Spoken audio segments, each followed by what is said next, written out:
ಕೊಡಗು ಧ್ವನಿ digital media, ಇದು ಕೊಡಗಿನ ನಂಬರ್ 1 ಯೂಟ್ಯೂಬ್ ಚಾನಲ್.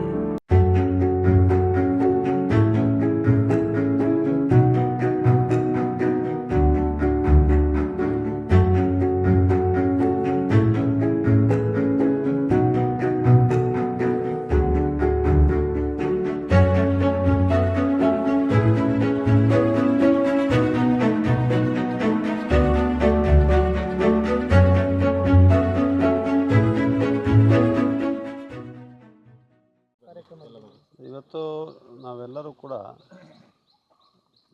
ಮಾನವ ಮತ್ತು ಪ್ರಾಣಿ ವನ್ಯಜೀವಿಯ ಸಂಘರ್ಷ ತಡೆಗಟ್ಟಲಿಕ್ಕೆ ಸರ್ಕಾರ ಹಲವಾರು ಕ್ರಮವನ್ನು ಜರುಗಿಸಿದೆ. ಆದರೆ ಆನೆಯ ಹೆಚ್ಚು ಎಲ್ಲ ಬೇರೆ ವನ್ಯಜೀವಿಗಳು ಕೂಡ ಸಂಘರ್ಷ ಇದೆ, ಆದರೆ ಆನೆ ಮಾನವ ಸಂಘರ್ಷ ಹೆಚ್ಚಾಗಿ ಈ ಭಾಗದಲ್ಲಿ ನಾವು ಕಾಣ್ತಾ ಇದ್ದೀವಿ.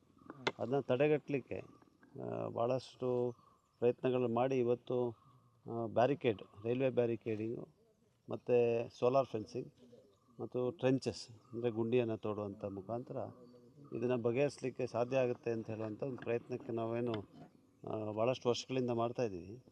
ಅದಕ್ಕೆ ಪೂರಕವಾಗಿ ರಾಜ್ಯ ಸರ್ಕಾರ 15 ಕಿಲೋಮೀಟರ್ನ ಬ್ಯಾರಿಕೇಡನ್ನು ಮಾಡಿ, ಎಲ್ಲೆಲ್ಲಿ ಬ್ಯಾರಿಕೇಡನ್ನ ಮಾಡಲಿಕ್ಕೆ ಸೂಕ್ತವಾದಂಥ ಪ್ರದೇಶ ಇಲ್ಲ ಅಲ್ಲಿ ಸೋಲಾರ್ ಫೆನ್ಸಿಂಗ್ ಅಂದರೆ ಟೆಂಟಕಲ್ಸನ್ನು ಮಾಡಿ ಇರುವಂಥ ಟ್ರೆಂಚಸ್ನ ಮೇಂಟೆನೆನ್ಸ್ ಮಾಡಲಿಕ್ಕೆ ಕ್ರಮ ಜರುಗಿಸಿದೆ. ಅದರ ಭಾಗವಾಗಿ 15 ಕಿಲೋಮೀಟ್ರ್ ವಿರಾಜಪೇಟೆ ವಿಧಾನಸಭಾ ಕ್ಷೇತ್ರದ ವ್ಯಾಪ್ತಿಗೆ 15 ಕಿಲೋಮೀಟ್ರ್ ಬ್ಯಾರಿಕೇಡನ್ನ ಮಾಡಲಿಕ್ಕೆ ಕೊಟ್ಟಿದ್ದಾರೆ. ಇವತ್ತು ಎಲ್ಲಿ ಅದನ್ನು ಅಳವಡಿಸ್ಬೇಕು ಅಂತ ಹೇಳುವಂಥದ್ದು ಖುದ್ದಾಗಿ ನಾವೆಲ್ಲರೂ ಕೂಡ ನೋಡಿ, ಅರಣ್ಯ ಇಲಾಖೆ ಎಲ್ಲ ಅಧಿಕಾರಿಗಳು ಕೂಡ ಇಲ್ಲಿದ್ದಾರೆ, ಅಲ್ಲೇ ಅಳವಡಿಸುವಂಥ ಒಂದು ಕ್ರಮವನ್ನು ಜರುಗಿಸಬೇಕು. ಇದನ್ನು ಜನರಿಗೂ ಕೂಡ ನಾವು ಎಲ್ಲೇ ಅಳವಡಿಸ್ತಾ ಇದ್ವಿ, ಎಲ್ಲೆಲ್ಲಿ ಬ್ಯಾರಿಕೇಡ್ನ ಹಾಕ್ತಾಯಿದ್ದೀವಿ, ಯಾಕೆ ಹಾಕ್ತಾಯಿದ್ದೀವಿ ಅಂತ ಹೇಳುವಂಥ ಮಾಹಿತಿ ಕೂಡ ಕೊಡಬೇಕು ಅಂತ ಹೇಳೋ ಉದ್ದೇಶದಿಂದ ಈ ಕಾರ್ಯಕ್ರಮವನ್ನು ಹಮ್ಮಿಕೊಂಡಿದ್ವಿ. ವಿರಾಜಪೇಟೆಯ ಭಾಗದ ಬಹುತೇಕ ಜಾಗಗಳಿಗೆ ಇವತ್ತು ಭೇಟಿ ನೀಡುವಂಥ ಕಾರ್ಯಕ್ರಮ ಇದೆ. ಚೆಲುವಾರ ಅಲ್ಲಿ ನಾವು ಕೊನೆಯಾಗಿ ಇವತ್ತು ಅಂತ್ಯ ಮಾಡ್ತೀವಿ. ಮುಂದಿನ ತಿಂಗಳಲ್ಲಿ ಚೆಂಬು, ದಬ್ಬಡ್ಕ ಆ ಭಾಗದಲ್ಲಿರುವಂಥ ಪ್ರದೇಶಕ್ಕೆ ಕೂಡ ಭೇಟಿಯನ್ನು ಕೊಡಬೇಕು.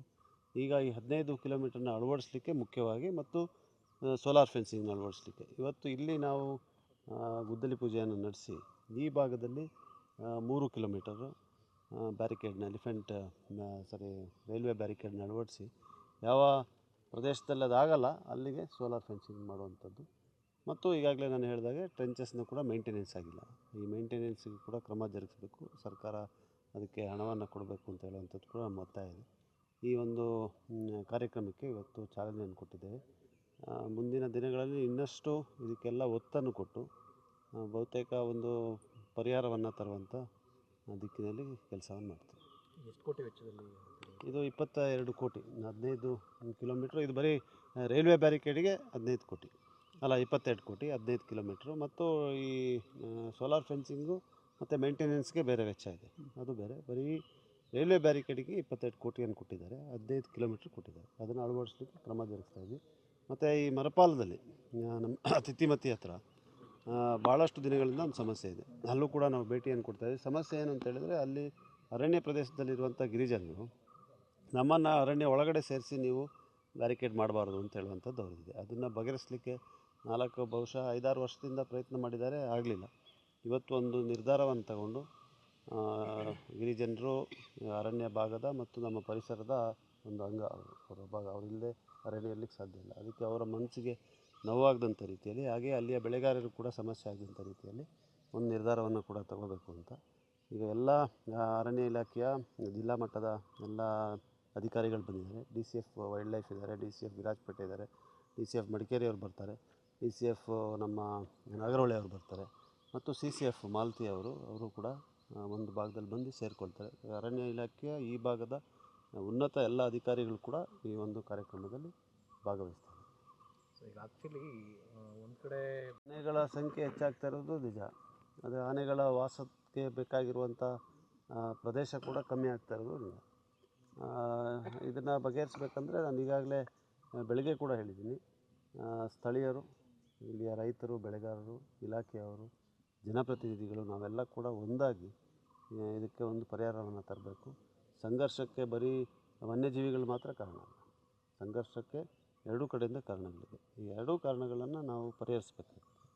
ಆದರೆ ಇವತ್ತು ಅರಣ್ಯದಿಂದ ನಾಡಿಗೆ ಬರುವಂಥ ಆನೆಗಳೇನಿದೆ ಮತ್ತು ವನ್ಯಜೀವಿಗಳೇನಿದೆ ಅದನ್ನು ತಡೀಲಿಕ್ಕೆ ಬಹುಶಃ ಈ ಒಂದು ಬ್ಯಾರಿಕೇಡು ಭಾಳ ಮುಖ್ಯವಾದಂಥ ಒಂದು ಕಾರ್ಯಕ್ರಮ ಅಂತ ನಾನು ಭಾವಿಸ್ತೀನಿ. ಸರ್ ಈಗ ಆಲ್ರೆಡಿ ಹೊರಗಡೆ ಬಂದುಬಿಟ್ಟಿದೆ ಸರ್, ಕಾಡಿಂದ ಹೊರಗಡೆ ಬಂದುಬಿಟ್ಟಿದೆ ಆನೆಗಳು. ಈಗ ಸೊ ಬ್ಯಾರಿಕೇಡ್ ಹಾಕಿದ್ರೆ ಅದರಿಂದ ಹೊರಗಡೆ ಹೋಗೋದು ಹೆಂಗೆ? ಈಗ ಒಳಗಡೆ ಬಂದಿರುವಂಥ ಆನೆಗಳಲ್ಲೂ 2 ಥರ ಇದೆ. ಇತ್ತೀಚೆಗೆ ಬಂದಿರುವಂಥದ್ದು ಅಂದರೆ ಕೆಲವು ವರ್ಷಗಳಿಂದ ಬಂದಿರೋದಂಥ ಮತ್ತು ಕೆಲವು ಭಾಳ ದಶಕಗಳಿಂದ ಇಲ್ಲಿರುವಂಥದ್ದು. ಇಲ್ಲಿ ಇತ್ತೀಚೆಗೆ ಬಂದಿರೋದಂತ ನಾವೀಗ ಬ್ಯಾರಿಕೇಡ್ನಲ್ಲಿ ಗೇಟನ್ನು ಕೂಡ ಅಳವಡಿಸ್ತೀವಿ. ಆ ಗೇಟನ್ನು ಸ್ಲೈಡಿಂಗ್ ಗೇಟ್ ಥರ ಅಳವಡಿಸಿ ಅದ್ರ ಮೂಲಕ ಅದನ್ನು ವಾಪಸ್ಸು ಕಳಿಸುವಂಥ ಕೆಲಸವನ್ನು ಮಾಡ್ತೀವಿ. ಬಟ್ ಇಲ್ಲೇ ಇರುವಂಥದ್ದಿದೆ, ಪಾಲಿಬೆಟ್ಟ ಭಾಗದಲ್ಲೆಲ್ಲ ಇರುವಂಥದ್ದಿದೆ.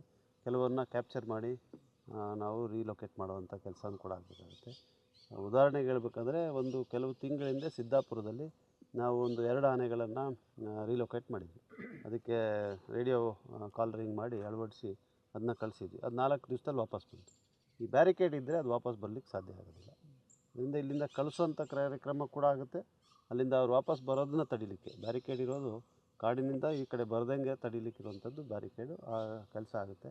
ರೈಲ್ವೆ ಬ್ಯಾರಿಕೇಡನ್ನು ಕೂಡ ನಾವು ಮುಂದೆ ಈ ಕಾರ್ಯಕ್ರಮದಲ್ಲಿ ಕುಂದಾನಲ್ಲಿ ಒಂದು ಶಾಲೆಯಲ್ಲಿ ಅದರ ಯಾವ ರೀತಿ ಅದನ್ನು ಅಳವಡಿಸೋದು, ಅದರ ಉಪಯೋಗಗಳೇನು ಅಂತೇಳಿ ನಮ್ಮ ತಮ್ಮಯ್ಯನವರಿದ್ದಾರೆ, ಅವರು ಅದನ್ನು ಹೇಳ್ಕೊಡ್ತಾರೆ ನಮಗೆಲ್ಲರಿಗೂ ಕೂಡ. ರೇಡಿಯೋ ಕಾಲರಿಂಗ್ ಅಳವಡಿಸೋಂಥ ಕಾರ್ಯಕ್ರಮ ಕೂಡ ನಾವು ಮಾಡ್ತೀವಿ. ಈಗ ಒಂದು ಗುಂಪಲ್ಲಿ ಇರುವಂಥ ಈ ಪುಂಡಾನೆಗಳು ಒಂದೊಂದೇ ಇರ್ತವೆ. ಆದರೆ ಗುಂಪಲ್ಲಿರುವಂಥ ಆನೆಗೆ ಒಂದು ಲೀಡ್ ಎಲಿಫೆಂಟ್ ಇರುತ್ತೆ. ಆ ಒಂದು ಆನೆಗೆ ಕಟ್ಟಿದ್ರೆ ಅದೆಲ್ಲಿ ಹೋಗ್ತಾಯಿದೆ ಅಂತ ಹೇಳೋದು ಗೊತ್ತಾಗುತ್ತೆ. ಆವಾಗ ಒಳಗಡೆ ಇರುವಂಥ ಆನೆನ ಕಾಡಿಗೆ ಕಳಿಸ್ಲಿಕ್ಕೆ ಕೂಡ ಈ ರೇಡಿಯೋ ಕಾಲರಿಂಗ್ ಉಪಯೋಗ ಆಗುತ್ತೆ. ಹೊರಗೆ ಕಾಡು ಒಳಗಡೆ ನೀರಿಗೆ ನಾವು ಕೆರೆಗಳು ಮಾಡಿರುವಂಥದ್ದಿದೆ, ಉಪ್ಪನ್ನು ಹಾಕುವಂಥದ್ದಿದೆ. ಇದು ನಡೀತಾ ಇದೆ. ಹೋದ ವರ್ಷ ನಾನೇ ಖುದ್ದಾಗಿ ವೀಕ್ಷಣೆ ಮಾಡಿದ್ದೀನಿ. ಎಲ್ಲ ನೀರು ಕೆರೆಗಳನ್ನು ಪೂರ್ಣವಾಗಿ ತುಂಬಿದ್ದವು ಹೋದ ವರ್ಷ, ಅದಕ್ಕಿಂತ ಮೊದಲಿನ ವರ್ಷ ಕೂಡ. ಅರಣ್ಯ ಪ್ರದೇಶದಲ್ಲಿ ಎಲ್ಲಿ ಕೊರತೆ ಇದೆ, ಊಟದ ಕೊರತೆ, ಆಹಾರದ ಕೊರತೆ ಎಲ್ಲಿದೆ, ಆ ಕೊರತೆಯನ್ನು ನೀಗಿಸ್ಲಿಕ್ಕೆ ಕೂಡ ಅರಣ್ಯ ಇಲಾಖೆಯವರು ಕ್ರಮ ಜರುಗಿಸ್ತಾ ಇದ್ದಾರೆ. ಅದು ಆರ್ಟಿಫಿಷಿಯಲ್ ಆಗಿ ನಾವೇ ಕೊಡುವಂಥದ್ದು ಬೇಕಾದರೆ ಮಾಡ್ಬೋದು, ಇಲ್ಲಾಂದರೆ ಮುಂದಕ್ಕೆ ಅಲ್ಲಿ ಬೇಕಾಗಿರುವಂಥ ಅವರ ಆಹಾರಕ್ಕೆ ಬೇಕಾಗಿರುವಂಥ ಸಸಿಗಳನ್ನು ನಡುವಂಥದ್ದು ಕೂಡ ಆಗ್ತದೆ. Thank you sir. ನಿಮಗೆ ಅದು ಏನು ಸಮಸ್ಯೆ ಇದೆ, ಇವಾಗ ಏನು ಪರಿಹಾರ ಸಿಗ್ಬೋದು? ಇದು ಬಿಶೆಟ್ಟಿಗಿರಿ ಪಂಚಾಯತಿ ಸರ್.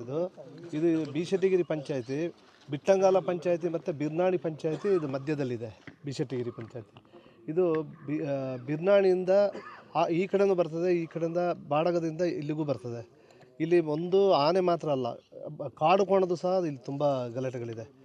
ಅದರಿಂದ ನಮಗೆ ಈ ಬ್ಯಾರಿಗೇಡ್ ನಾವು ನಮ್ಮ ಶಾಸಕರನ್ನು ಮತ್ತು ನಮ್ಮ ಸಂಕೇತ ಪೂರ್ಣವನ್ನು ರಿಕ್ವೆಸ್ಟ್ ಮಾಡಿ ಒಂದು 4 ತಿಂಗಳ ಮುಂಚೆ ಇಲ್ಲೊಂದು ಮೀಟಿಂಗ್ ಕರೆಯುವಾಗ ಅವರು ಹೇಳಿದರು, ಖಂಡಿತವಾಗಲೂ ಮೊದಲನೇ ಆದ್ಯತೆ ಬಿಶೆಟ್ಟಿಗಿರಿಗೆ ಕೊಡ್ತೀವಿ ಅಂತೇಳಿ. ಈಗ ಅವರು ಹೇಳ್ದಂಗೆ ನಡ್ಕೊಂಡು ಇವತ್ತು ಮೊದಲನೇ ಆದ್ಯತೆ ನಮ್ಮ ಬಿಶೆಟ್ಟಿಗಿರಿಗೆ ಕೊಟ್ಟು ಇವತ್ತು ಇದು ಮಾಡಿದ್ದಾರೆ. ರೈಲ್ವೆ ಗೇಟ್ಗೆ ಚಾಲನೆ ಕೊಟ್ಟಿದ್ದಾರೆ ಇವತ್ತು. ಮುಂದೆ ಅದು ಹೇಗೆ ಮಾಡ್ತಾರೆ ಅಂದರೆ ನಾವು ಸಹ ಇಲ್ಲಿ ನಿಂತು ಅದನ್ನು ಪರಿಶೀಲನೆ ಮಾಡಿ ಅದನ್ನು ಒಳ್ಳೆ ಇನ್ನು ಮುಂದಕ್ಕೆ ಹೀಗೆ ಬರದಾಗೆ ಒಂದು ವ್ಯವಸ್ಥೆಯನ್ನು ಮಾಡ್ತೀವಿ. ಇದು ಪರಿಹಾರ ಆಗುತ್ತೆ ಅಂತ ಅನ್ಸುತ್ತಾ? ಆಗುತ್ತೆ ಸರ್, 100% ಆಗುತ್ತೆ ಅಂತ ಹೇಳಲಿಕ್ಕೆ ಬರಲ್ಲ. ಆದರೂ ಒಂದು 60% 70% ಆಗ್ಬೋದು. ಮತ್ತು ಅದಕ್ಕೂ ಹೊಟ್ಟೆಗೆ ಬೇಕಲ್ಲ, ಆನೆಗೂ ಅದಕ್ಕೆ ಬರ್ತದೆ. ಅಲ್ಲಿ ಕಾಡೊಳಗಡೆ ಏನಿಲ್ಲ, ಇಲ್ಲಿ ಬಾಳೆ ಇದೆ, ಹಲಸಿನ ಮರ ಇದೆ, ಎಲ್ಲ ಇದೆ, ತಿನ್ನಲಿಕ್ಕೆ ಬರ್ತದೆ. ನನ್ನ ಒಂದು ಅಭಿಪ್ರಾಯ ಏನು ಅಂತ ಹೇಳಿದರೆ, ಒಂದು 300-400 ಏಕರ್ನ ಫೆನ್ಸ್ ಮಾಡಿಬಿಟ್ಟು ಒಂದು 10 ವರ್ಷ ಗಂಟ ಅದರೊಳಗಡೆ ಇದು ಆಹಾರ ಬೆಳೆಸ್ಬಿಟ್ಟು ಅಲ್ಲಿಂದ ಅದನ್ನ ಬಿಡಬೇಕು. ಮತ್ತು ಇನ್ನೊಂದು ಕಡೆ ಅದೇ ಇದನ್ನು ಶಿಫ್ಟ್ ಮಾಡಿ ಬೇರೆ ಕಡೆ ಮಾಡುವಂಥ ಒಂದು ವ್ಯವಸ್ಥೆ ಮಾಡಿದರೆ ಅದಕ್ಕೂ ಆಹಾರ ಸಿಕ್ಕುವಂಥ ಒಂದು ವ್ಯವಸ್ಥೆ ಆಗ್ತದೆ.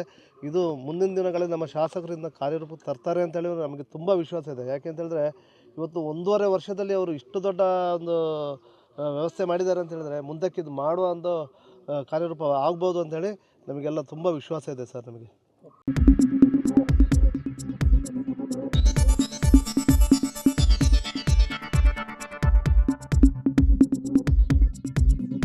ನಾನು ನಿಮ್ಮ ಜಗದೀಶ್, ಕೊಡಗು ಧ್ವನಿ ಡಿಜಿಟಲ್ ಮೀಡಿಯಾದಿಂದ. ನಮ್ಮ ಚಾನಲನ್ನು ಸಬ್ಸ್ಕ್ರೈಬ್ ಮಾಡಿ, ಲೈಕ್ ಮಾಡಿ, ಶೇರ್ ಮಾಡಿ.